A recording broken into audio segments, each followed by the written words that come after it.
Information from each side of the body goes to the opposite side of the brain, and many functions are performed half on one side, half on the other. But certain tasks are committed much more to one hemisphere, especially in human beings. The right hemisphere is specialized for spatial judgments, while the left can describe its perceptions in words. Normally, these two specialized halves work together as one. I know the left hemisphere and right hemisphere now are working independent of each other, but you don't notice it. Now, you just kind of adapt to it. You don't have any feeling, it doesn't feel any different than it did before.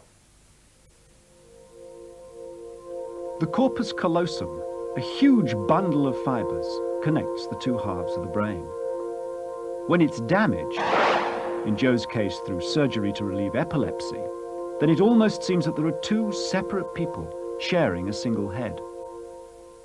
What we can do is play tricks by putting information into his disconnected, mute, non-talking right hemisphere and watch it produce behaviors. And out of that, we can really see that there is, in fact, a reason to believe that there's all kinds of complex processes going on outside of his conscious awareness of his left half brain. Joe, I'm going to show you some things. I just want you to tell me what you see. And here we go. You ready? Look right at the dot. Okay. Right. Okay, you ready? Look right at the dot. Grapes. Good. When Joe focuses on a point, Look right at the dot. everything to the right of the point goes to his left brain, the dominant hemisphere for language and speech. Look right at the dot. So we can see here that when we flash a word or a picture, Tree. Joe is easily able to name it. Here we go. See it. Close your eyes and let your left hand do a little work here.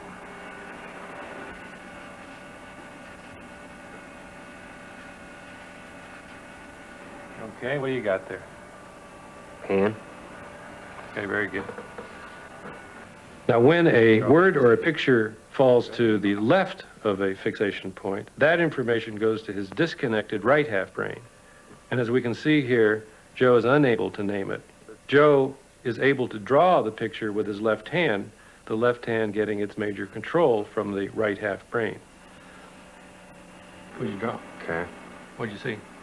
Wheel on one side. I don't know where I saw on the other. So even though he can't name it, his left hand is able to draw out the picture of the stimulus of the picture or word that we presented to his right half brain. What did you see? Hammer. So just close your eyes and draw with your left hand. Just let it go.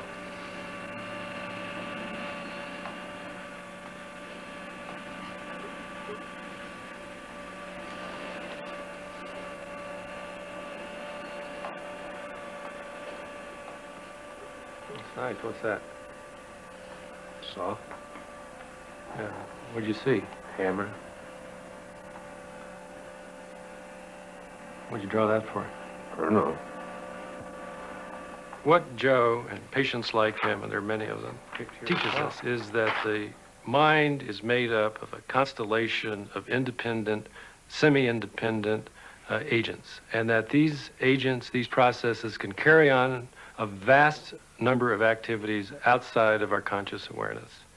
Even though that goes on, there's some final stage or some final system, which I happen to think is in the left hemisphere, that pulls all of this information together into a theory. It has to generate a theory to explain all of these independent elements.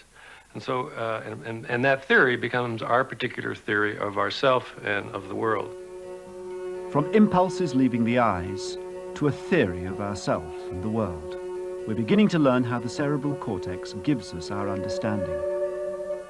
Francis Crick, famous for his contributions to molecular biology, is now fascinated with perception and with the relationship between brain